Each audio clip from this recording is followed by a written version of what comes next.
மறைந்த இசைஞானி இளையராஜாவுடைய மகளான பவதாரணியின் ஆன்மா சாந்தி அடையணும் அப்படின்னு நினைக்கிறவங்க இந்த வீடியோக்கு லைக் கொடுத்துட்டு தொடர்ந்து இந்த வீடியோவை பாருங்கள். இளையராஜாவின் செல்ல மகள் தான் பவதாரணி, வயது 47. இவர் ராசையா, அலெக்சாண்டர், தேடினேன் வந்தது, அழகி, காதலுக்கு மரியாதை, ஃப்ரெண்ட்ஸ், தாமிரபரணி, உலகின் ஓசை, கோவா, மங்காத்தா, அநேகன் உள்ளிட்ட பல்வேறு படங்களில் பாடியுள்ளார். பவதாரணி மயில் போல பாடலுக்கு சிறந்த பின்னணி பாடகிக்கான தேசிய விருதையும் பெற்றார். இளையராஜா, கார்த்திக் ராஜா, யுவன் சங்கர் ராஜா உள்ளிட்டோர் இசையமைப்பிலும் பவதாரணி பாடியுள்ளார். தமிழில் மட்டுமல்லாமல் இந்தி, தெலுங்கு, கன்னடம் உள்ளிட்ட மொழிகளிலும் இசையமைத்துள்ளார்.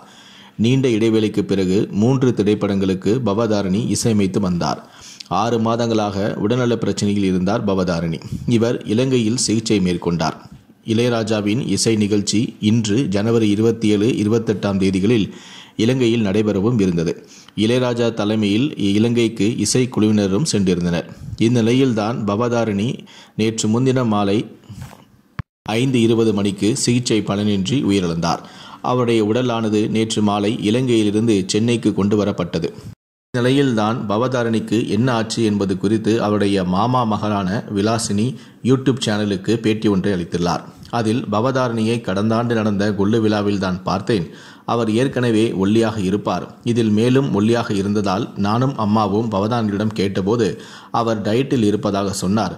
கார்த்திக் ராஜாவின் மனைவி கேட்டபோதும் கூட அவர் தனக்கு உடம்புக்கு ஒன்றுமில்லை என்றுதான் கூறினார். பவதாரணிக்கு அடிக்கடி வயிற்று வலியும் வந்திருக்கிறது, அடிக்கடி உடம்பில் பிரச்சனையும் வந்திருக்கிறது. அப்படி வரும்போதெல்லாம் தற்காலிகமாக வலி நிவாரணிகளை மட்டுமே எடுத்து வந்திருக்கிறார். கடந்த 1.5 மாதங்களுக்கு முன்பு நீர்ச்சத்து இல்லை என்று அவரை நாங்கள் மருத்துவமனையில் அட்மிட் செய்தோம். அப்போதுதான் பவதானிக்கு கேன்சர் என்பது பரிசோதனையில் கண்டுபிடிக்கப்பட்டது. ஆனால் இந்த விஷயம் பவதானியிடம் நாங்கள் தெரிவிக்கவில்லை.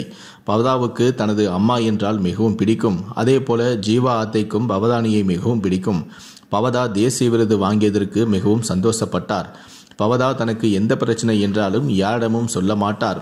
மறைத்து தான் வைப்பார். என் அம்மாவுக்கு ஒரு நாள் ஃபோன் செய்து மொச்சக்கொட்டை குழம்பு கேட்டார். இந்நிலையில்தான் இலங்கைக்கு செல்வதால் அவருக்கு ரிவ்யூ செய்ய மருத்துவமனைக்கு சென்றோம்.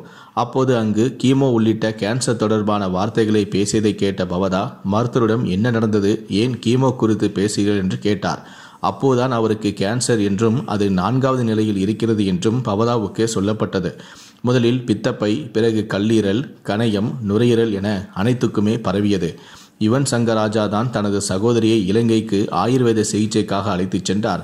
அங்கு சிகிச்சை பலனின்றி தற்போது இறந்துவிட்டார் என்று அவர் கண்ணீர் மல்க பேட்டியில் தெரிவித்திருக்கிறார்.